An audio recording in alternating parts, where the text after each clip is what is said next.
Our story begins in a small house during a winter blizzard. Inside, a glass lies spilled on the floor. The man explained that the drink was poisoned, and that the poison is now neutralizing the mana channels in the veins. As the man adds that the poison will only last 2 minutes on someone like him. He further reveals that he has mixed various poisons together to ensure its effectiveness. Standing before him is a nobleman, the one who poisoned him, watching as the effects take hold. Our protagonist asks the noble why he would do such a thing. The nobleman replies coldly that he should already know the reason. It is because of the power he possesses. That power, he says, is nothing but a source of uneasiness and will not help unite the empire's future. If they were at war, it might have been different, but in peace, such dangerous strength is unacceptable. He reminds the poisoned man of the words he once spoke, that he would spend the rest of his life quietly in his hometown, without rebellion. The nobleman accuses him of breaking that promise. The poisoned man reflects bitterly. All he ever wanted was to repent for the lives he had taken, for the families he had broken, and for the sins that weighed on him. The nobleman then speaks his name, Ian. He admits that he has always been afraid of Ian. Once his old friend, Ian's power had nearly driven him insane with fear. Ian is an 8th-class magician with the strength to topple kingdoms. A man like that, the noble insists, cannot be allowed to roam free. With heavy words, he begs Ian never to forgive him, no matter what. With that, he leaves the house and sets it ablaze. Inside, Ian, weakened by the poison, anger wells up inside him as he admits to himself that he was careless. But he also thinks that his friend, Regner, had been careless too. From his cloak, Ian pulls out a dagger with a time magic spell embedded within it. Though regret fills him for the life he has lived, he has long been researching a way to undo his mistakes. Staring at the blade, Ian realized that if he strikes at himself before the poison corrupts him, he may be able to use his magic one last time. With thoughts of redemption and a desire to set things right, he strikes at himself with the dagger. The spell activates. He chants his final incantation, a wish to restore everything to its rightful place. His mind floods with memories, the death of his loved one, the years serving the royals, the battles fought, and the bond he once shared with his friend. Then suddenly, Ian awakens as a young boy. Shocked, he touches his chest, searching for wounds, but there is no trace of any wounds. The pain has vanished. Confused, he wonders what happened. A familiar voice calls his name. Turning, he sees his mother who had long since passed away. Stunned, he wonders if he has truly gone back in time, or if he has already died and is meeting her in the afterlife. Looking around, he sees children gathered, knights maintaining order, and the flag of the ivory tower waving above a white tent. It is then that he realizes the truth. He has returned. He has gone back 30 years, to the time before all the mistakes that would one day consume him. The Mana Reaction Test. Within the Green River Empire, this examination is held to identify and nurture magicians who will one day represent the strength of the kingdom. Once children turn 12, it is mandatory for them to take this test. The process consists of 2 phases. The first is the Mana Brain Test, which reveals a person's magical potential. The second is the Mana Heart Test, which determines one's ability to generate and accumulate mana. If a child passes both phases, they are sent to the Magic Academy, and upon graduation, they are granted national authority as official magicians. This tradition had been in place for over 30 years, and for Ian, who had returned to this point in time, it was surreal. Before his death, he had mastered time magic, using the ancient language of dragons, said to be the very foundation of magic itself.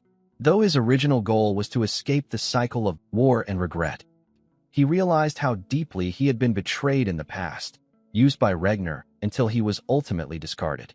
Now, given a second chance, Ian vowed that he would not allow such a future to happen again. When his turn for the test arrived, Ian reassured his mother that he would be back soon. As he headed to the testing grounds, he resolved that in order to change everything, he needed to regain the strength of an 8th-class magician, and even surpass it. Upon reaching the entrance, he gave his name to the guard. The guard, smirking, asked if he was Vanessa's son and casually waved him in, reminding him not to bother the magician with unnecessary questions. Ian entered with a flicker of irritation, knowing well the guard's disrespectful nature. Inside the tent, the magician looked weary and asked the knight how many children were left. The knight replied that half a day's worth of candidates remained. The magician sighed, but quickly put on a professional smile as Ian stepped forward. He instructed Ian to lower his head, explaining that he would be stimulating his mind with mana, which could cause temporary dizziness. After the initial check, the magician seemed intrigued and asked Ian to turn around. The results surprised him. Ian possessed a mana brain, and if he also had a mana heart, his entire life could change. Ian, however, knew that merely joining the academy was not enough. He needed to leave a lasting impression. Calmly, he told the magician that he had something to show. Curious, the magician asked what it was. Without hesitation, Ian demonstrated his skill. He summoned fire magic, then immediately followed it with water magic, casting them together in a rare act of double casting. Shock spread through the tent. Both the magician and the knights stared in disbelief, demanding to know who had taught him such techniques. Ian replied honestly that no one had taught him. Suspicious, the magician activated a lie detection spell, warning that if Ian lied, the consequences would be severe. Ian calmly insisted that he spoke the truth, and the spell confirmed his words. The magician was left astonished, wondering what kind of child stood before him. Just then, a commotion erupted outside the tent. Alarmed, Ian rushed out, only to find the guard bothering his mother. The guard spoke rudely, implying she should be grateful for his attention. Ian's anger flared at the sight. The knights came out to inquire about the situation. Seeing them, the guard quickly released her hand and claimed it was nothing. Trying to shift all the blame onto her, he arrogantly said that he was simply teaching a lowly housewife a lesson. Ian grew furious when he heard him call his mother such an insulting name. Just as Ian was about to take action, the magician intervened, telling the guard that moments ago the child had been officially recognized as a magician who met all the requirements. This meant that Ian and his family now held the same authority as nobility. Disrespecting a magician or a noble, the magician explained, was equivalent to challenging the emperor's authority, an offense carrying the gravest of consequences. Realizing the magician's intent, the knights began to draw their swords. The guard, seeing how the situation had turned against him in an instant, fell to his knees before Ian, begging for forgiveness. Ian, however, asked him why he was apologizing to him when there was someone else he needed to face. Understanding the meaning behind his words, the guard immediately turned and knelt before Ian's mother, apologizing for his behavior and pleading for her forgiveness. Confused by the sudden change, Ian's mother looked at her son. Ian then stepped closer to the guard, warning him that he knew about people like him who insulted and disrespected others. He told the guard to spread word of what he had experienced that day and made it clear that he would be keeping a close watch on people like him from now on. The guard quickly nodded and agreed. Once the matter was settled, Ian thanked the magician for stepping in to help. The magician replied that it was their duty to protect fellow magicians. He then assigned Sir Aaron to protect Ian and his family from that day forward. Handing Ian a crystal ball, he explained that he would give him further instructions through it. Accepting the arrangement, Ian and his mother allowed the knight to escort them to the inn where the knights were staying for their safety. On the way, his mother asked if it was true that he had become a magician. Ian confirmed that he had indeed awakened as one. The magician waved them off as they departed, his thoughts heavy. Watching Ian's incredible talent and intelligence at such a young age, he knew that the ivory tower and even the palace would soon be stirred by the news. At night, the same guard who was humiliated earlier walked down the road after drinking heavily. Angry at the boy who used to be just a kitchen helper but now acted so boldly, he muttered to himself about how he would get revenge and make him beg in return. As he stumbled along, someone began following him and suddenly used a paralyze spell. The guard froze in place, shocked and confused about what had just happened. A calm voice told him that he would not be able to move for the time being because of the magic's effect. Terrified, the guard tried to turn his head but could not. The voice continued, asking him what he had said earlier about someone's mother. It was Ian. He reminded the guard that he had already been warned. Ian then described what would happen. A guard, humiliated by the son of a lowly kitchen maid, drowning his shame in alcohol, wandering recklessly, losing his balance on a bridge, and falling into the stream. That would be his fate. Moments later, the guard falls into the water. Ian questioned himself. Was this truly the right thing to do? He had studied time magic to go back, wash away the weight of his past actions, to make better choices. But the illusion had been broken. He realized that to make the right choices, he would still need to walk a difficult path. All he wanted was to protect those precious to him, and for that dream to come true, he would do anything, no matter the cost. Looking in the direction where the guard had fallen, Ian said he would never forgive him, and he would never forgive the one who had poisoned him either. He thought about Ragnar's words and wondered who had influenced him to think that way, though now things seemed clearer. Returning to his resting place, Ian felt drained. His head throbbed in pain, and he reflected on how strange it was that he now struggled to maintain even a simple paralyzed spell. Looking at his small body, he wished he could grow stronger more quickly. When he got back, he saw his mother sleeping peacefully. He remembered how, in his past life, he had been recognized as a first-class mage within a year at the academy, but his mother had died from illness before she could see his success, wealth, or respect. This time, he swore to protect her at all costs and to make her happy. He wanted her to live a long and joyful life. Back then, he had failed to protect anyone, his family, his loved ones, and those dearest to him. Now, he vowed to use this second chance to change everything and shield those he could not save before. Meanwhile, in the capital of the empire, the emperor sat reading a report. Looking up, he asked for opinions on the matter. Herbert Leon, a fifth-class mage and master of the Ivory Tower, replied that nothing could be ruled out yet. Urged by the emperor to continue, Herbert explained that mana flows through a person's very blood, and once someone can control it at will, they are recognized as a magician. Normally, this requires stimulating the mana brain and learning the techniques to manifest magic, just as mages at the academy had done, including himself. But the child in question, he noted, claimed to be self-taught and was already freely wielding first-class magic. This situation reminded him of the very first magician. The first magician appeared a long time ago, and he was the one who discovered adaptability with mana. He manifested magic without being taught by anyone, and his existence became a legend among magicians. The emperor asked if he meant it like a myth, such as the stories of dragons. The mage replied that tales of dragons are illusions and nothing more, but the first mage truly did exist at some point in history. After all, there must always be a beginning before the present can exist.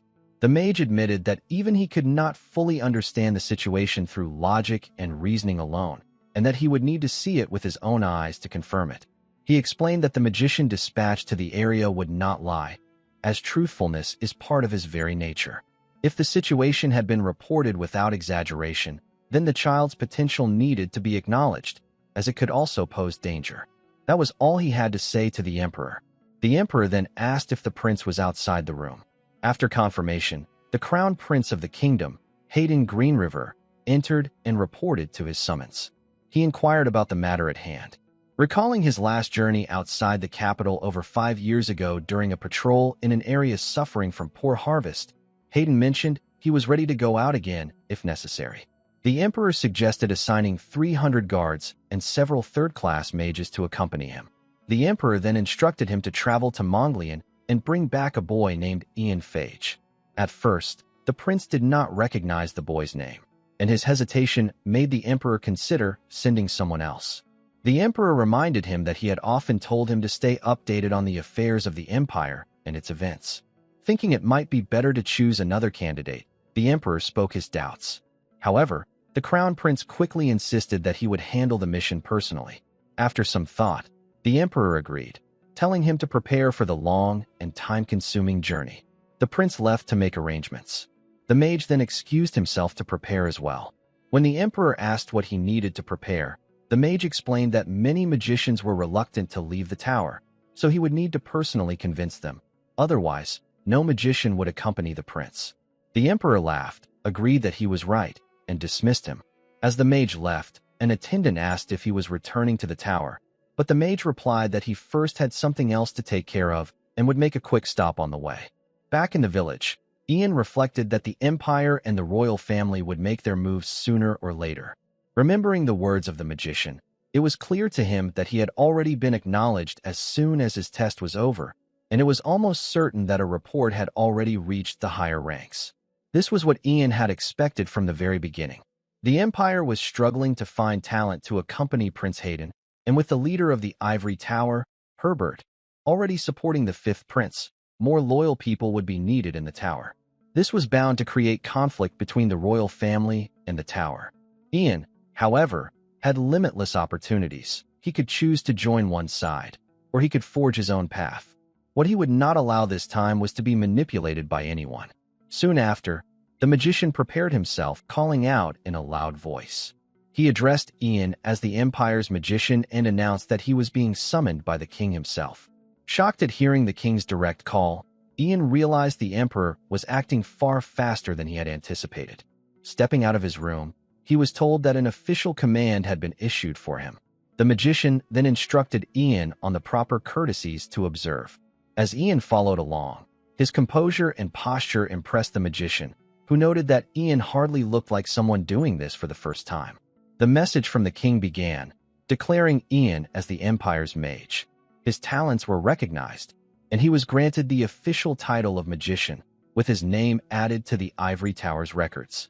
Furthermore, he was invited to the imperial capital, and the king revealed that his eldest son was already on his way to escort him. Ian instantly grasped the political intent behind the king's words. Once the king's summons ended, a knight stepped forward, introducing himself as Arnold, captain of the Knights of Moglian. He explained that they had been ordered to escort Ian to the Lord's castle for safety and preparation. Ian accepted. At the castle, Marcus Moglian, the great lord of the territory, gathered his family and instructed them to treat Ian with the utmost respect. Though Ian was young, his recognition as an imperial mage carried weight, and Marcus knew that anyone capable of attracting the emperor's attention deserved to be welcomed with honor. In the following days, gossip spread among the castle staff. Maids whispered about the boy who could conjure fire with his bare hands, while others remarked that it was no wonder he had been acknowledged as a magician. They were especially impressed by his relentless training, 15 days of continuous practice without pause. As they wondered whether he was still training, Ian was indeed in the practice grounds, focusing his mana.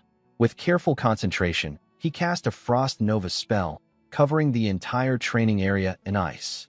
Looking at the frozen grounds, he reflected on how, in his previous life, he could have frozen an entire castle with ease. His current body was still limited, and he began thinking of ways to overcome his lack of mana. Just then, the head butler arrived in a state of urgency, asking for Ian's help. The lord had gone missing. Surprised, Ian listened as the butler explained that the previous day, Lord Marcus and his son had gone goblin hunting with the knights, but had not returned. Despite using all available manpower, no clues had been found. Ian recalled from his memories of the past that Marcus had indeed died, but it was supposed to happen much later. His early disappearance could mean a dangerous shift in the timeline. The butler further explained that the territory's mage was away on a mission, leaving them with no magical assistance. Ian realized that this absence must be linked to his own presence, likely a result of being reported to the tower. This realization concerned him, for his greatest strength was his knowledge of the future, and any changes in the timeline threatened that advantage. Determined not to let events spiral out of control, Ian decided to cooperate with the search, both to protect Marcus and to preserve the path of history that he knew. Ian prepared to go in search of the Lord when his mother approached him, saying that she knew about the situation.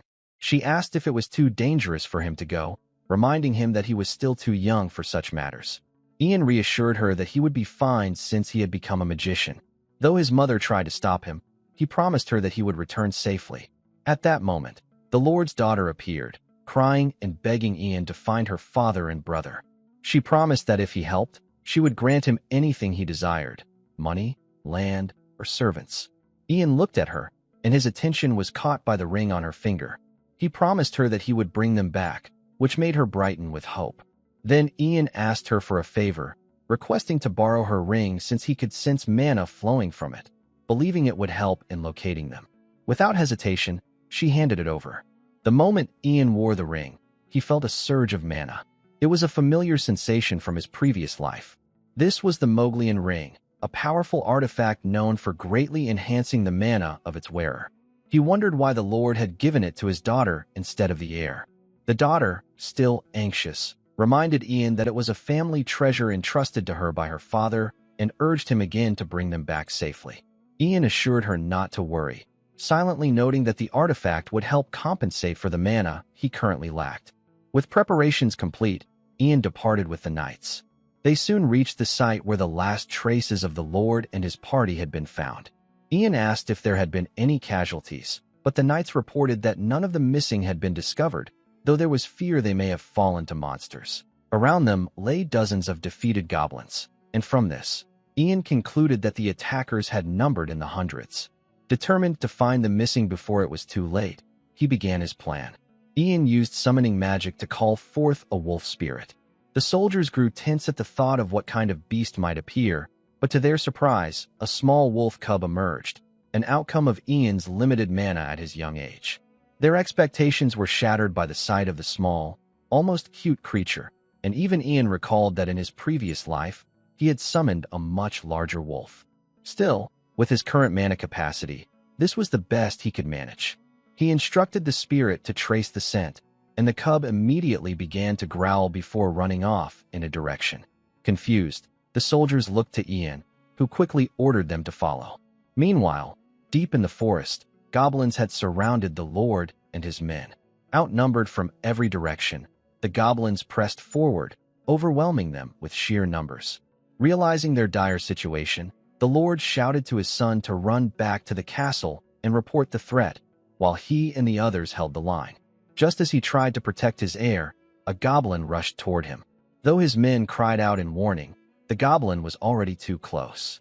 At that crucial moment, Ian arrived and unleashed the Frost Nova spell. With the immense boost from the Moglian ring, the spell's power was overwhelming, freezing the goblins solid in an instant. The creatures that had been about to strike were now locked deep within the ice. Everyone stood stunned at the sight. Ian calmly stepped into the center of the frozen battlefield. The Lord, upon seeing Ian, finally allowed himself to relax. The fatigue of the battle caught up with him, and he collapsed, trusting in the young magician who had saved them. Back in the Lord's mansion, the Lord finally woke from his deep sleep. His daughter, Margaret, who had stayed by his side the entire time, burst into tears of relief. Slowly, the Lord sat up, trying to recall how he had survived and what had happened. Margaret told him that they had been saved by the magician Ian, and that both he and her brother had been unconscious for 2 days straight. Just then, the butler rushed in, overjoyed to see the Lord awake again. The Lord immediately asked about the others, and the butler reported the casualties suffered during the raid. Hearing this, the Lord then asked to meet the magician personally. Meanwhile, Ian was at the training grounds practicing his magic when the butler arrived and informed him of the Lord's request. Ian confirmed that he had heard the Lord was awake and listened as the butler thanked him sincerely for saving their master. The butler explained that the Lord had something urgent to discuss and requested that Ian meet him in the reception room as soon as possible. When Ian entered, the Lord welcomed him warmly. Ian asked after his condition, and the Lord replied that he was recovering quickly thanks to the care of those around him. He expressed his deep gratitude to Ian for saving both him and his people. The Lord stated that Ian had secured not just their present safety, but also the foundation of their region's future. Since Ian had also cleared the mountain overrun with goblins, the Lord explained that letting such a deed pass without recognition would be disrespectful both to the Empire and to his own position as Grand Lord. The Lord then presented Ian with a box. He explained that he had thought long and hard about this gift before finally deciding. As Ian opened it, the Lord spoke of what he had heard from Margaret, that Ian had detected mana from the ring she lent him. The Lord confessed that he had always considered the ring to be nothing more than a family heirloom, and he asked Ian if it truly had magical value. Ian explained that the ring amplified the magical power of its wearer and added that it had greatly helped him in the battle on the mountain. The Lord was overjoyed to learn this and insisted Ian keep the ring permanently as a gift from his family. When Ian hesitated, the Lord declared that from this day forward, Ian Page would be recognized as the Moglian family's honored guest. The ring would serve as a lasting token of this promise. He swore that Ian would always be welcome in their estate, and that should Ian ever require assistance, the family would stand by him. Swearing on his honor and on the northern streams of the Emerald River, the Lord vowed that this promise would endure for generations. To show their sincerity, both the Lord and his son bowed deeply to Ian. Later, Ian traveled with his escort through the woods. He asked Captain Arnold how far they were from their destination, the town of Lloyd. Arnold reported that once they crossed the next hill, they would see the town ahead. Ian recalled a question he had asked the Lord earlier, whether there were any alchemists skilled in making potions and elixirs. The Lord had mentioned a renowned alchemist named Redio, who once lived in the capital but had moved north in search of rare herbs. This name was unfamiliar to Ian, as he had never encountered Redio in his past life. Still, he hoped the man could help him create elixirs to replenish the mana he had spent in recent days. As they neared the hill, the soldiers announced that the town was now in sight. But to their shock, Lloyd was in flames. The soldiers immediately prepared to aid the townspeople. Inside the burning town, raiders were regrouping under their leader's orders. One of them moved to seize a child, intending to leave quickly and retreat to Coldwood. The boy resisted, while his father cried out desperately for his son. A raider cruelly shoved the man aside and threatened him harshly, saying the boy would be taken away. As the boy struggled, fear filled his eyes, until, in a sudden flash, one of the raiders was struck down by a blade of ice. The boy froze in shock, but hope quickly flickered in his gaze. The others quickly noticed the source of the attack. Their eyes widened as they spotted the sky above filled with countless blades of ice. On the mountain stood Ian, casting down a storm of shimmering daggers upon the raiders. Panic spread among them as they tried to flee, but the magical onslaught reached them before they could escape, overwhelming their ranks. From his vantage point, Ian looked down at the village. The results were clear, and he found the outcome satisfactory. Glancing at his ring, Ian judged the immense output he was able to generate with the artifact's help. In his estimation, he already possessed the mana capacity of a third-class magician. Meanwhile, the aftermath in the village was devastating. Many families had suffered deeply from the raid, though the fires were finally extinguished. Ian scanned the scene when Captain Arnold approached him. Ian asked if there were any casualties among the soldiers. The captain, still shaken by the power Ian had displayed earlier, hesitated before replying. He reported that none of the soldiers had been harmed, as Ian's swift actions had left them with no risky tasks to perform. Relieved, Ian turned his attention to the true reason for his journey, whether the people he had come for had survived. Not far away, Ian heard someone calling out to Redio. Recognizing the name, he turned and saw a villager supporting a weak man, his young son by his side. Redio looked pale, his hair unnaturally white despite his age, and he seemed to be in great pain. Ian stepped closer and asked permission to examine him. Based on the symptoms, Ian suspected mana poisoning, a dreaded condition also called the God's Curse. He explained to himself that mana poisoning occurred when a person with a mana brain but no mana heart was infused with energy. Unable to properly circulate and release the power, mana would build up in the body, overstimulating the brain and causing unbearable pain that lingered endlessly. Ian concluded that Redio had not done this to himself. Judging by his condition, a magician must have forcefully injected mana into him. Despite knowing how grave the situation was, Ian placed his hand on Redio's head. Using the method he knew, he carefully injected pure mana while simultaneously releasing the excess trapped inside.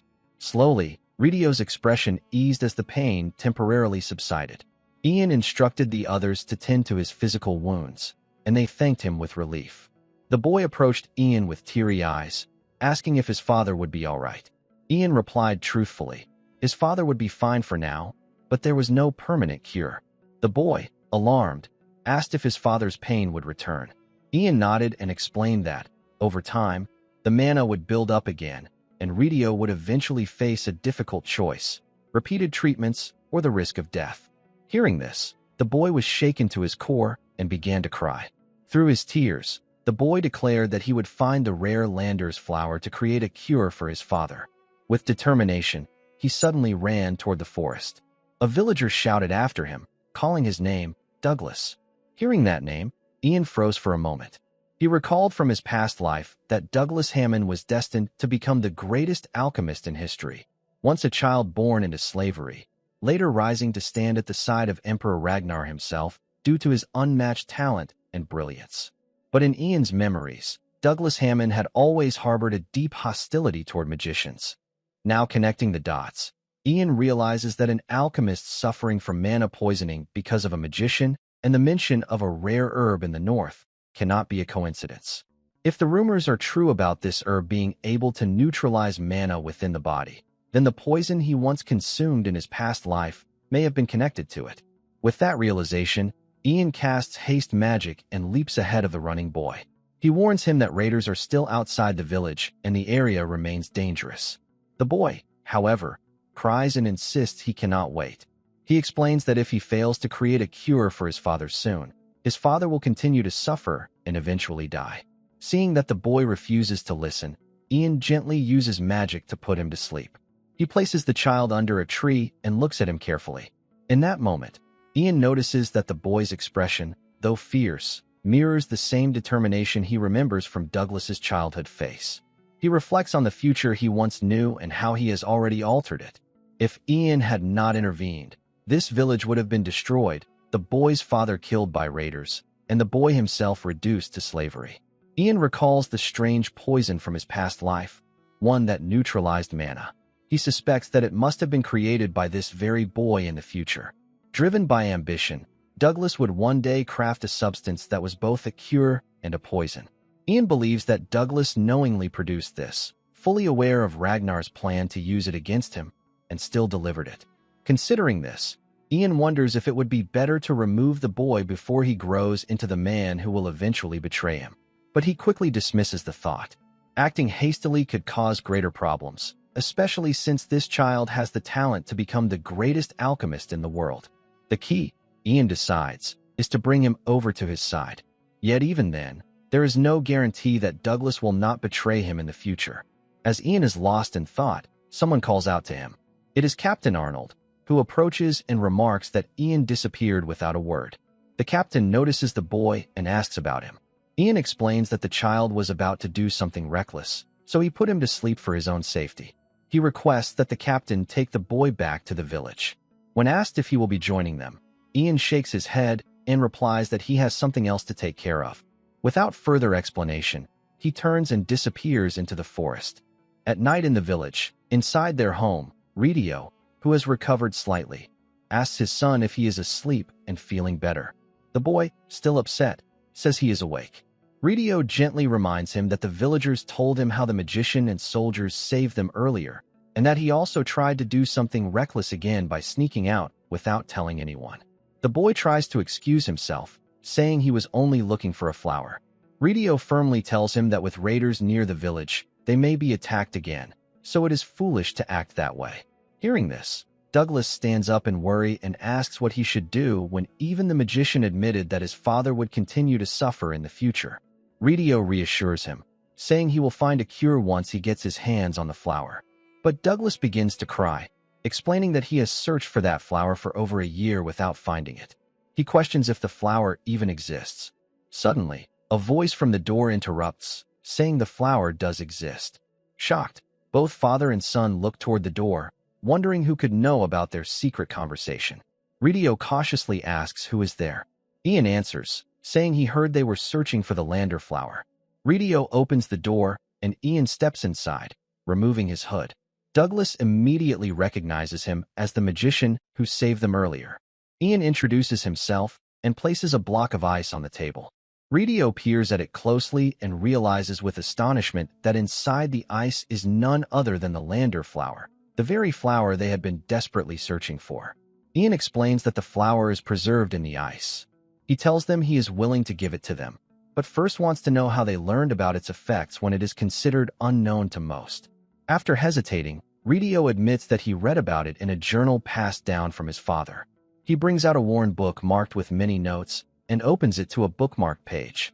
He explains that it describes a flower with 12 petals capable of neutralizing mana within the body. According to the journal, the flower grows only in the northern continent. A detailed diagram is included, along with notes explaining that the flower instantly dries up once picked, making farming or long-term preservation impossible. Ian then asks if Ridio's father was also an alchemist. Ridio nods, saying alchemy has always been a family trade, and the journal is nearly a family treasure. Ian warns them that while the flower may help those without a mana heart, to a magician with both a mana brain and mana heart, the flower's ability to neutralize mana makes it a deadly poison. The hints are enough for Ridio, who quickly understands Ian's point. He firmly insists, however, that no one in his family has ever created potions to harm others. Ian studies Douglas closely, suspecting that in the future this very child will become the one to create the poison that once ended his life. Clearing the air, Ian thanks them for their answers, but apologizes as he picks up the block of ice and melts it. The flower instantly withers away. He explains that he has yet to find a way to preserve it properly. Freezing only kept its shape temporarily. Ridio, surprised, asks if Ian tricked him. Ian calmly replies that he only wanted to prove the flower truly exists. Ian then makes an offer. He asks if Ridio is willing to work for him. In return, Ian promises to inject him with controlled mana to ease the effects of his illness, as well as help find a way to preserve and use the Lander flower. Ian reasons that working together may also uncover knowledge that, in the future, fell into Ragnar and Douglas's hands. He invites them both to join him in the capital. Ridio hesitates and asks what exactly would be required of him. Ian explains that he needs mana elixirs and also hopes Ridio can help him find a cure for his ailing mother. Ridio questions if Ian should not instead seek out a more skilled alchemist. But Ian shakes his head and says he needs someone reliable who can stay close and supply him consistently. To add weight to his offer, he reminds Ridio how Douglas ran into the forest filled with raiders just to find a cure. He tells him to make his decision for the sake of his child as well. Realizing that Ian is far from an ordinary boy, Ridio begins to suspect there is more to him than he lets on. Still, he asks for time to think. Ian agrees, saying they may take as long as they need. As he leaves, Ian glances back at the father and son. In his mind, he vows that this time the boy will not lose his father, will not become a slave, and his talent will never fall into the hands of someone as cruel as Ragnar. The very next morning in the village, Ian walks through the houses, observing the situation. Captain Arnold arrives and reports that preparations to return to the Lord's castle are complete. Ian sighs and glances at Douglas's house. Seeing no response, he starts planning for their return, wondering if Ridio has not made his decision yet. Suddenly, both father and son step out of the house. Douglas calls out to Ian, and Ian asks Ridio if they have made their decision. Ridio replies that there was never much of a choice to begin with. He must live first before doing anything else. Closing the distance, he asks Ian to keep his word, and Ian agrees. Curious, Douglas asks if Ian can really cure his father. Ian, touched by the boy's innocence unlike the man he knew in another life, smiles and says that he has promised to try his best. Douglas's face lights up with excitement, and he asks if he can call Ian his captain. Surprised, Ian hesitates, but eventually nods. Douglas happily begins calling him captain. Ian silently reflects on how, in another life, Douglas had treated him like trash and dismissed him without a second thought. He wonders if he is really dealing with the same person. Just then, a soldier rushes in and urgently tells Ian that he must return immediately. Startled by the panic, Ian asks what has happened. The soldier explains that the prince has already crossed the Gamas River and is heading toward the castle. Shocked at how quickly this has happened, Ian asks why they weren't informed sooner. The soldier admits they only received the message that morning. Ian requests a horse. When asked if he can ride, Ian approaches the animal and calmly says he cannot ride it, but he can be its friend. Using magic, he tames the horse and asks if it can take him to the castle. The horse lowers itself, offering Ian a chance to climb on. In haste, Ian orders Captain Arnold to bring Ridio with them and says he will go ahead first.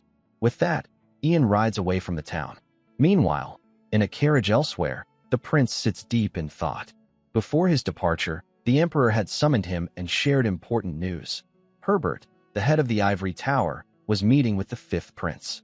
The emperor warned that many nobles follow the Ivory Tower's master, and his allegiance could greatly shift the balance of influence. From the looks of it, Herbert was siding with the fifth prince this time. The emperor reminded the crown prince that the fifth prince was highly capable and intelligent, and would surely gather talented people to his side. That is why the crown prince's mission was clear. He must secure Ian Phage's loyalty before the Ivory Tower reached him. In other words, the emperor wanted Ian under the crown prince's banner to strengthen his base of power. In the carriage, the prince scoffs to himself, wondering how much help a child could really be. He bitterly reflects on how no mage from the Ivory Tower stands with him. Arrogantly, He questions how the tower's master could abandon him for his younger brother, and secretly vows to remove them once he ascends to the throne. At the same time, the second captain, Oliver Raywood, suggests informing the Northern Lord of their early arrival. The prince refuses. Oliver tries to persuade him, pointing out that the Lord deserves some time to prepare for the royal visit. The arrogant prince dismisses him, saying that as a member of the Northern Moglian Lord's family, the captain should know better. The prince then asks how much longer until they reach their destination. Oliver replies that they will arrive in 2 days. With a smug expression, the prince orders him to send a message ahead, saying he wants to see how the Defender of the North and the Shield of the Empire will prepare for his arrival on such short notice. Annoyed by the prince's immaturity, Captain Oliver nonetheless agrees and says he will send the message immediately. Back at the Northern Lord's castle, the atmosphere was tense and bustling due to the prince's early arrival. The Lord himself oversaw preparations, ensuring everything was arranged properly for the prince's stay. He carefully checked the halls, watched over the servants, and even dusted areas himself. At first, he thought the prince would not come, since no word had reached them. Calling his butler, he asked if the other noble families had arrived. The butler reported that all had gathered except for 2 families still en route to the castle. The Lord then inquired about the young magician, wondering if Ian had returned from his journey. But there was still no news. Concern grew as the timing seemed too critical to leave things uncertain. Despite the lack of confirmation, the Lord decided they would wait outside to receive the prince. Before long, the guards announced that the crown prince had arrived. The carriage rolled in, and the prince stepped out, immediately drawing the attention of everyone present. At that moment, one of the other lords asked about the magician, emphasizing his importance. Suddenly, a horse raced forward with incredible speed, and atop it was Ian. The nobles and families turned, surprised to see the young mage whose reputation had already spread. His unique way of arriving caught everyone's eye. The Northern Lord welcomed Ian and informed him that by royal order he must stand at the highest place of honor. The prince then stepped closer, asking if he was truly Ian Phage. Ian studied the prince's face, one he had not seen in a long time. His gaze then shifted to the magicians accompanying the prince. Among them, he immediately recognized Cecilia, a spy from the Coldwood Empire. Later, in the banquet hall, Captain Oliver tried to prevent the prince from drinking too much. The prince, however, complained arrogantly that there was nothing worthwhile at the castle except the wine. He grumbled about dealing with nobles after traveling so far, finding the banquet tasteless and the company boring. He expressed his desire to return to his chambers instead of entertaining others. Meanwhile, Cecilia, the spy from Coldwood, thought carefully about her mission. She had been ordered by her empire to observe Ian, confirm the truth behind the rumors, and, if necessary, capture him and his mother to bring them back. Even if her nation risked losing a spy, their interest in Ian was so great that they were willing to make the sacrifice. She wondered what kind of person he truly was to cause such turmoil and attract the attention of empires. Deciding to investigate further, she later found Ian in the training grounds. Watching him, she considered testing his abilities to see if the rumors were true. Without warning, she cast a magic missile toward him. Ian calmly raised a barrier and blocked the attack. Narrowing his eyes, he asked who she was. Maintaining her cover, Cecilia introduced herself as a magician from the Ivory Tower and claimed it was just a greeting. Ian replied sarcastically, asking if she always greeted people by attacking them. She tried to intimidate him, saying that seniors could play harmless pranks on juniors, so he shouldn't take offense. Before she could continue, Ian interrupted her by speaking her real name, Cecilia Coldwalker. Shocked, she demanded to know how he could possibly know that. Ian told her that he knew far more than just her name. In fact, he knew her history very well. He remembered how, in his past life, he had slain all the Coldwalkers who infiltrated the Empire. He even offered to recite their names if she wanted proof. Trying to regain control, Cecilia mocked him, asking how someone like him could know such things. But to her horror, Ian began listing the names and ranks of spies from the Coldwood Empire, exposing details only an insider could know. He mocked her further, pointing out the traits they all shared. This enraged Cecilia. She warned him that even if he knew the truth, he should have remained silent. Furious, she summoned a fireball infused with immense mana and hurled it at him. The explosion filled the area with smoke and flame. Certain she had killed him, she waited for the dust to settle. But when the smoke cleared, Ian stood unharmed. Calmly, he said he already knew she was a cold walker. Realization hit Cecilia, and she asked why he had come alone if he was aware of her true identity. She wondered if this boy had truly blocked an attack intended to kill him instantly. Ian stepped forward, preparing his own spell. He told her he had known she would come to find him in the training grounds, exactly as he had planned. Startled by his foresight, Cecilia looked up as the smoke faded.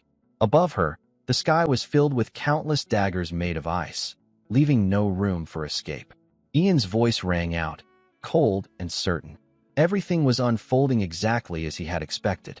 After Ian displayed his power by summoning countless ice spears across the sky aimed at Cecilia, he launched them all simultaneously.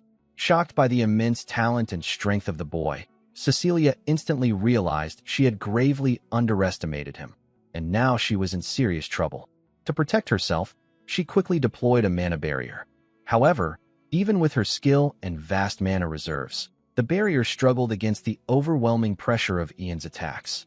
At the same time, Ian conjured a blazing fireball using pyro magic and hurled it towards Cecilia amidst the barrage of ice spears.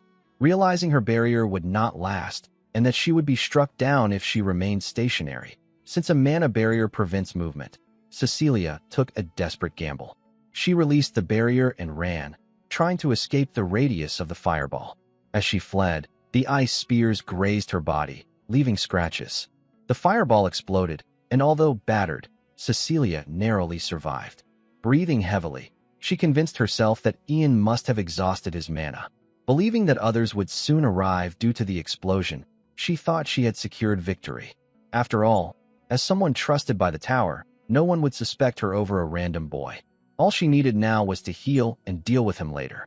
But just as she was reassuring herself, Ian approached, showing no signs of fatigue. Calmly, he told her he intended to make a name for himself by exposing her. With a grin, Cecilia asked if he truly believed he could. Ian replied with confidence, saying his plan would work, and that he possessed proof even she was unaware of. When she demanded to know what he was talking about, soldiers suddenly arrived at the scene. The magicians rushed to Cecilia's side, shocked at her injuries, and questioned what had happened. Remaining silent, Cecilia hesitated. Ian then stepped forward, claiming responsibility for her condition. His words caught everyone's attention, and the knights pressed him to explain. Acting innocent, Ian said he had stumbled upon Cecilia speaking with a masked stranger, and that she had attacked him without warning.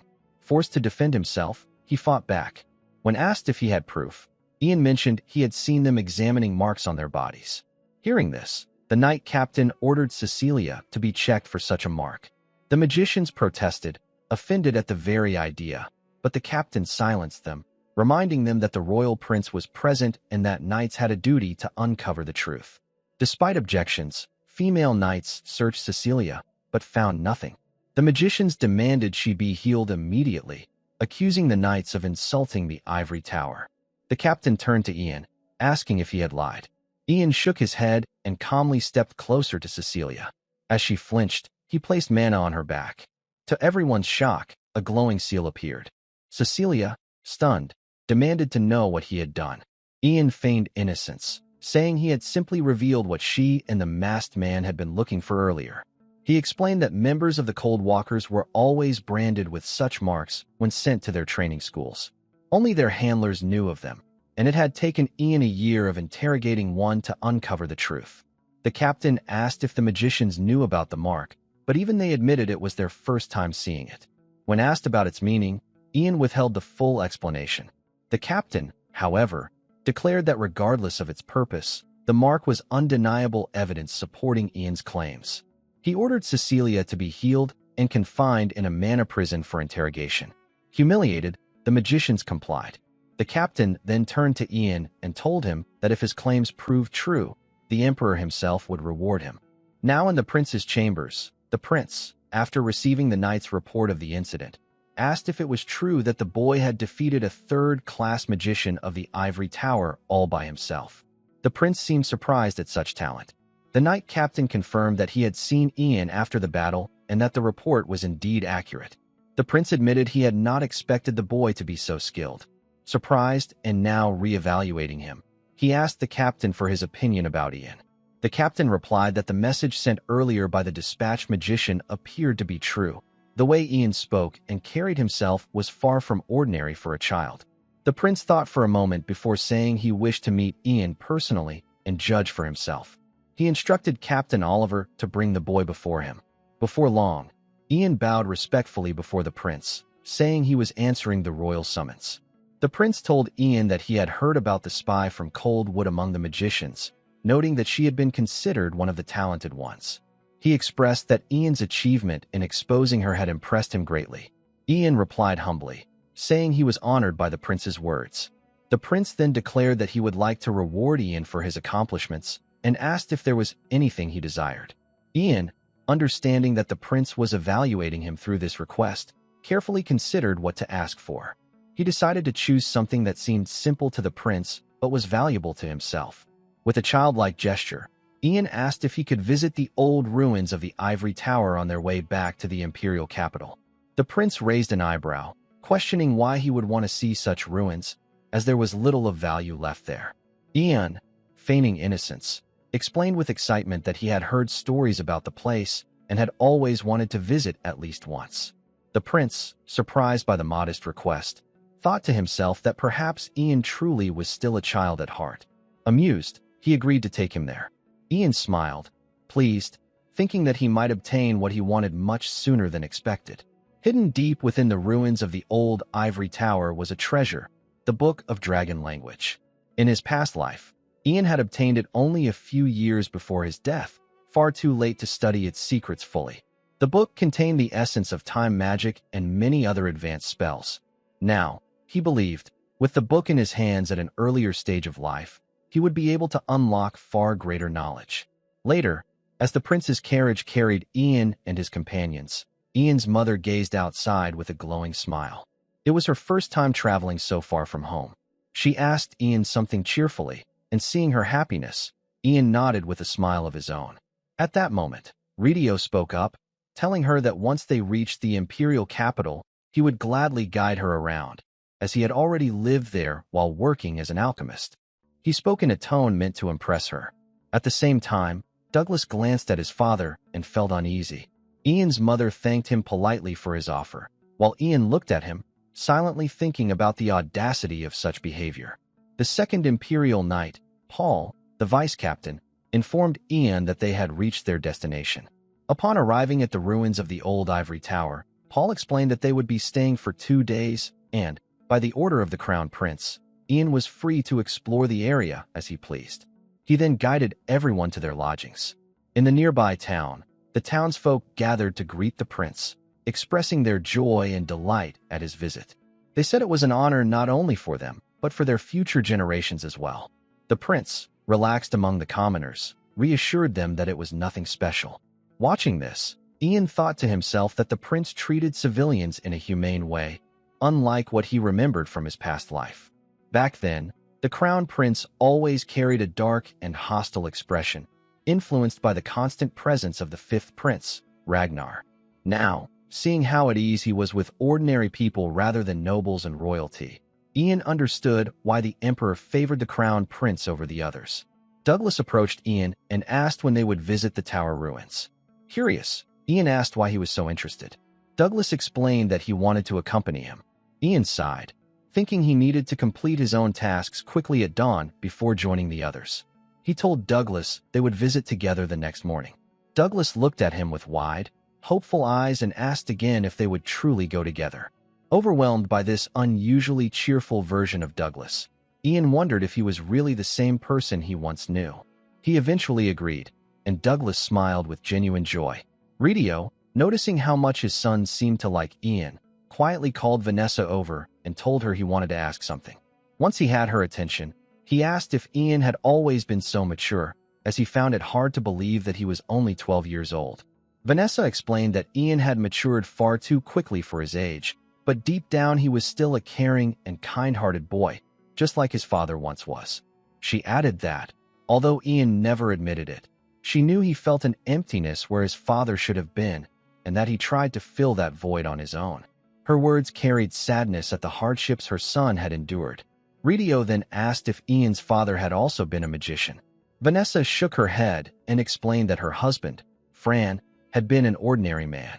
Before Ian was born, he disappeared one day while going to work as usual.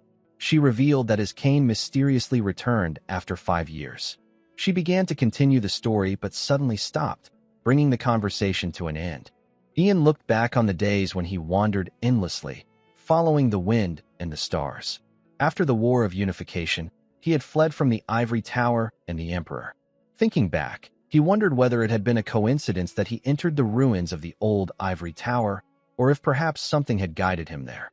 Now, standing once more before the same place that had shaped so much of his fate, Ian gazed at the ruins of the old Ivory Tower and was struck by how unchanged they seemed.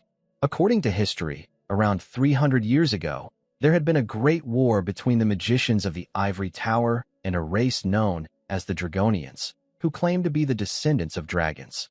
The Dragonians, alongside their gargoyle army, were powerful enough to threaten the empire itself. However, the tide turned when an imperial prince and a high-class magician named Mitchell Green River appeared, leading other magicians into battle. Their combined efforts brought victory, resulting in the extinction of the gargoyles and restoring peace. Mitchell Green River, despite his power, refused the position of emperor. Instead, he chose to build a new tower and become its master, leaving the old tower abandoned. Walking deeper into the ruins, Ian searched for something. At last, he found the spot he remembered. Channeling his magic, he revealed a hidden pathway leading underground. Descending into the pitch darkness, he cast a light spell to illuminate his surroundings. The chamber contained a pedestal with a statue resembling a gargoyle. Ian recalled how, in his previous life, he had been shocked to discover this very statue. As he stared at it, the stone cracked, and the gargoyle came to life. This time, Ian was prepared. He knew this would happen. Back then, he had never imagined that a supposedly extinct creature would be hiding in such a place. The gargoyle lunged at him, but Ian countered with a surge of water magic, slamming the beast against the wall. Focused, he prepared for the next move. In his past life, as an 8th-class magician, he had defeated such monsters with ease. But now, with his limited strength, the battle was far more difficult. The gargoyle rose again and attacked. Anticipating this, Ian summons Ice Spear and strikes it towards the monster, then followed up with a burst of lightning magic that finally brought it down. With the path now clear, Ian pressed onward. Using a spell to soften his landing, he leapt down into the depths of the ruins. There, at last, he found what he had been seeking, the dragon language scroll resting on a table. Smiling, he whispered that they had met again much sooner than in his previous life. As he studied the book, he wondered who could have hidden it, the first magician, perhaps, or the dragons themselves. The dragon language had once been beyond his full understanding, even in his past life. This time, he was determined to grasp more of its secrets. But when he opened the book, he was stunned to find its pages blank. Confused, Ian realized the reason. The book was empty because he had already used it when he returned to the past. Regret filled him as he thought that if only he had studied it more carefully before, he might have gained greater knowledge. He tried to recall and speak the incantations he once learned from the book, but the words no longer came to him. Shocked, he understood why. The dragon language was not spoken by voice alone, but through mana itself. And once erased from the flow of time, it could no longer be used. This meant he could no longer wield time magic or turn back the clock. The possibility of reliving his life again and again was gone. Though he regretted the outcome, he also accepted that at least he had learned this truth before making any rash decisions. Now, his second life had become heavier, for he could not regress again. The group was nearing the capital of the empire when the escorts reported their imminent arrival. Soon, they entered the bustling city, filled with trade and transportation. People could be seen working tirelessly, attending to their businesses, and the lively atmosphere surrounded them on all sides. For Ian, returning to the capital after many years brought a wave of nostalgia. Still, he reminded himself to remain cautious. His greatest concern was Cecilia. If she encountered anyone connected to the Cold Walkers, she might reveal things that could contradict what he had told others. He wanted to avoid drawing unnecessary attention, and based on his past encounters with her, He suspected she would speak up as soon as someone approached her. If that happened too soon, it could complicate everything for him. Just as he was deep in thought, their path was suddenly blocked by magicians of the Ivory Tower, led by their master. The captain halted the procession, dismounted, and demanded an explanation for obstructing the crown prince's route. The mage replied that they were acting under the emperor's orders, presenting official documents that granted them authority over Cecilia and related matters, which were to be handled by the Ivory Tower. The captain objected, pointing out that they already had the paperwork concerning the spy before she was even brought to the capital. The mage dismissed this concern, stating that sensitive matters were best handled as early as possible. He reassured the captain to rest easy, insisting the tower would take responsibility from this point forward. The captain grew visibly upset but, bound by imperial orders, instructed the knights to hand Cecilia over to the tower. At this, the mage sternly corrected him, warning that Cecilia was not to be called a sinner, as she was still recognized as a mage of the tower. The knights, angered by the situation, resented the fact that after all their efforts, the Ivory Tower was taking her away so casually. Yet, orders from the emperor were absolute, and they had no choice but to comply. Ian quickly realized the truth. The magicians were not protecting Cecilia out of loyalty. Instead, they wanted to prevent the knights from interrogating her and uncovering information that might expose secrets of the tower. He understood that they would lock her away in the deepest prison within the tower, burying the entire spy incident regardless of whether she was truly connected to the Coldwood Empire or not. Escape from such a prison would be impossible. Amidst the tension, Ian's mother grew worried, but he gently reassured her that there was no need for concern. In a way, this development had resolved one of his problems indirectly. Shortly after, Ian was informed they would be making a stop along the way. Before long, they arrived at a grand mansion. As Ian gazed at it, he was struck by a memory. This very mansion had once been granted to him when he reached 5th class in his previous life. Back then, it had been Regner who bestowed it upon him. As he reflected on this, the crown prince approached and asked Ian if he liked the place. He then revealed that the emperor himself had granted this mansion to Ian. Surprised, Ian bowed deeply, expressing his gratitude and declaring his eternal debt. The prince reassured him that there was no need to worry. Ian thought back to his previous life, when he had received this mansion at the age of 26. Now, at only 12 years old, he had gained it 14 years earlier than before. Looking around, he couldn't help but think how splendid the mansion was, both then and now. The prince told Ian that his family would stay in the mansion while Ian would accompany him to the imperial palace to meet the emperor, since they had finally arrived in the capital. Ian hesitated for a moment, then asked if he could first look around the mansion with his mother. Amused by what seemed like a childish request, the prince allowed it. Ian thanked him and went inside. The mansion was lavish, every part of it radiating elegance. His mother looked around in awe, clearly surprised. Ian, who in his previous life had never been able to provide her with such a home, watched her carefully and asked how she liked it. She seemed confused at first, so Ian explained that this would be their new home from now on. Shocked, she stared at him. In his last life, she had passed away before he could bring her to such a place, so this moment carried deep meaning for him. Impressed, his mother softly muttered that this mansion looked like a place where true nobles lived, even grander than the lord's castle. Ian, who had long dreamed of seeing her acknowledge his success, grew impatient for her reaction. No matter what he had earned before, he had not been able to share it with her. Determined, he told her this mansion was meant for royals, and that he would make sure she lived the life she truly deserved. He asked again what she thought, waiting eagerly for the response he had longed for. Finally, she smiled and said the mansion was gorgeous and enormous, but then added with concern, how was she supposed to clean such a huge place? After waiting decades for this moment, Ian was left speechless by her unexpected reaction. His mind went blank, and he called out to her in disbelief. She, puzzled, asked what was wrong with him so suddenly. Ian swore then and there that he would ensure she never had to worry about housework again. After this roller coaster of emotions, Ian accompanied the prince to the imperial palace. Dressed formally, he stood nervously outside the emperor's chamber. He had never met the emperor before and wondered what kind of man he truly was. In his past life, by the time Ian graduated and stepped into the wider world, the emperor had already been on his deathbed. All Ian had ever heard was praise of the ruler's wisdom and decisiveness. He hoped that now, perhaps, he could learn directly from him. As they walked through the palace, Ian glanced out a window toward the residence of the fifth prince.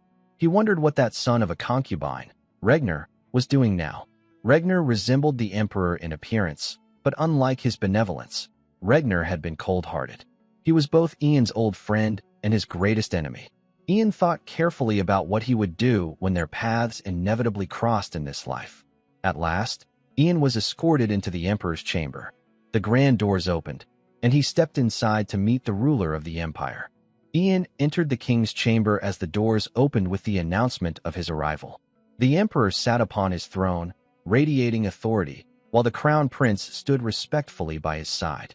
Ian bowed deeply and greeted the emperor with humble words, acknowledging his lowly position before such a ruler.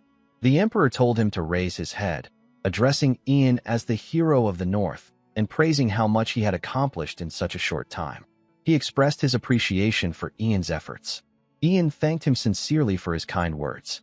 The emperor then told him not to strain himself with etiquette, as he understood Ian had not grown up in royal surroundings where such manners were taught. What he had shown was more than enough, and he instructed him to stand at ease. Hearing those words about manners, Ian was reminded of Ragnar, who had spoken in the same way when they first met in his past life. The emperor then asked how Ian found the mansion he had bestowed upon him, one of the royal residences personally granted. As soon as the emperor mentioned the mansion, the crown prince, standing nearby, waved at Ian like a friend. Ian replied that the mansion was far grander than anything he could have imagined, though inwardly he wondered why the prince was acting so casually in front of the emperor. The emperor, cutting through Ian's formal words, asked him directly whether he truly liked it or not. Ian answered clearly that he did, adding that his mother was very happy there. The emperor was pleased with this reply, recognizing maturity in Ian's choice of words and how he tried not to focus on himself. Then the emperor asked if Ian knew why he had been brought there by the crown prince himself, and why he had been granted the mansion immediately upon arrival. Ian, understanding the weight of the question, debated whether to answer directly. He recalled how Ragnar in his previous life had valued honesty and straightforwardness, and since the emperor was said to be similar in that regard, it was likely he preferred the same. However, Ian decided against being too direct yet. After all, he was only 12 years old in this life, and needed to act accordingly until he achieved his goals. Choosing instead to show a childish side, Ian replied that the emperor was kind to him because he was a little more talented than others, something he had heard people say about his magic. The emperor, taken aback by this unexpected reply, pressed further, asking if Ian truly believed talent was the only reason. The weight of the question put pressure on Ian, and the crown prince noticed his unease. Seeing his friend in turmoil, the crown prince intervened, saying Ian was still just a child. How much could he truly understand at his age? The emperor was surprised, as this was the first time his son had openly protected someone in the palace. Deciding it was best to support the heir, the emperor agreed, saying it was true. He accepted Ian's explanation and added that the reports from knights and magicians alike praised his work. He had even heard about Ian's role in exposing a spy from another nation. The emperor continued, saying that Ian had contributed greatly to the empire and must therefore be rewarded for his efforts. He asked Ian directly if there was anything he wished for. This was the opportunity Ian had been waiting for. He had thought carefully about it beforehand, knowing that as a child he could ask for things that might seem ordinary but still give him an advantage. Smiling, Ian requested that he be allowed to look around. The emperor was astonished by such a modest and curious choice of words. Ian said that he wanted to freely roam around the palace and later tell his mother about what he had seen there. The beauty of the royal palace and how magnificent it was, just like in the stories. Hearing this, the crown prince added that Ian had also wished to visit the old ruins of the ivory tower earlier. The prince remarked that Ian was a curious child, fitting for his age, and suggested to the emperor that his wish should be granted. The emperor, after hearing their words, allowed Ian possession of a seal. An attendant presented the seal to him, and the emperor explained that with it, Ian could go almost anywhere in the palace. He also told him that if he ever needed guidance, he could simply show the seal, and someone would assist him. The emperor then asked if that was truly all Ian wanted. Ian humbly replied, asking what else he could possibly desire. At this, the emperor said he would reward Ian in his own way and ordered attendants to bring forth more gifts. Ian was presented with a chest full of gold, along with the service of a maid from the palace who would be assigned to his mansion to help maintain it, ensuring he and his family could live comfortably. Ian, seeing this, thought to himself that at least now his mother would no longer need to worry about cleaning the mansion. He thanked the emperor for his generosity. After leaving the chamber, Ian reflected on the encounter. The emperor seemed different from many others Ian had met in his past life. Rather than admiration, he had sensed suspicion from the emperor. Still, he knew this might be the way the emperor treated everyone he met, similar to Ragnar, who always said that fear was fundamental to ruling. With the seal now in his possession, Ian decided to visit a place he had long wanted to see. He went toward what seemed to be a garden, but a guard on duty stopped him and asked what had brought him there. Ian showed the seal and explained that the emperor had instructed him to present it. Surprised by the sight of the seal, the guard quickly offered to guide him. Using this as a pretext for exploring the palace, Ian wandered until he reached the Empire's sanctuary. Memories stirred within him. He recalled how Ragnar had once taken him there, saying it was a place only royalty could enter, and promising to bring Ian along once he became one himself. Inside, Ian noticed that most guards stood watch with keen eyes, but one seemed to be asleep on duty. To be cautious, Ian quietly cast a sleep spell over him. Then, using a ball of light magic to illuminate his way, Ian searched the sanctuary, wondering if what he sought was near the first emperor's tomb. After a long search, he finally discovered the very thing he had been looking for,